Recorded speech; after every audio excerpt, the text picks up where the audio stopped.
Hello and welcome to Lincoln to Local. I'm Rachel Havens and I've got Zac Swartz here with me from our Public Policy Division. And Zac, this was a big deadline week over at the state capitol and tensions were running pretty high. Will you give us a recap of what happened?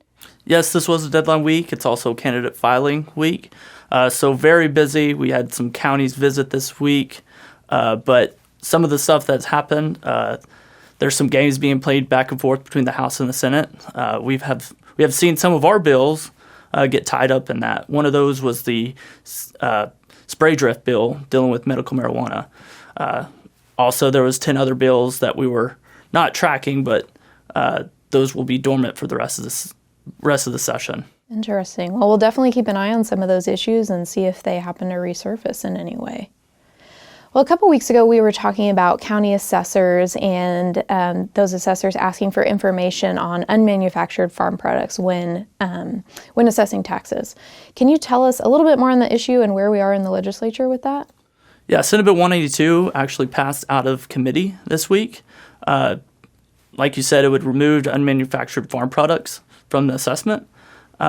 We will watch that going forward, go to the full House, and then hopefully signed by the governor. Well, that's great news. Another issue we saw this week that was surprisingly controversial deals with the right to garden. Can you explain that a little bit more?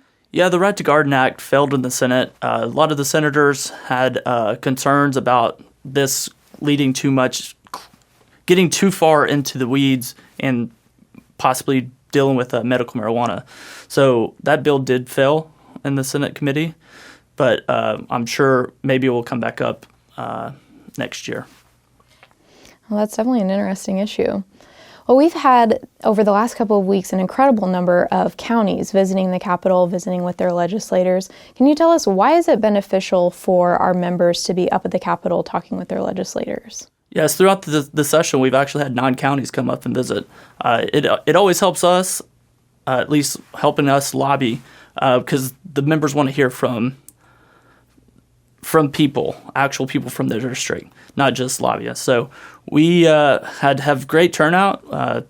We're looking forward to the next coming weeks. Hopefully we'll have some more counties come up and visit.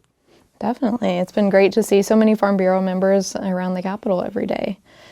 Well, this week was also the candidate filing period for the upcoming election. And so we saw a lot of traffic in and out of the Capitol. Can you tell us how Farm Bureau members can stay involved for the upcoming election? Well, right now we are actually looking at all the people filing. It was very, very busy on the bottom floor of the Capitol. We actually got to see Congressman Frank Lucas and Congresswoman Stephanie Weiss. So our members got to see some of that happening, and we'll see who ends up filing. The last day is today. So. Perfect. And I know our upcoming PAC meetings are in the works. And what do members need to do to attend those? Yeah, once we get the official filing candidates, we will actually start sending that out to the counties list. So be on the lookout for those candidates in the AgPAC meetings. Awesome. Well, thanks, Zac, and thank you for joining us on another episode of Lincoln to Local.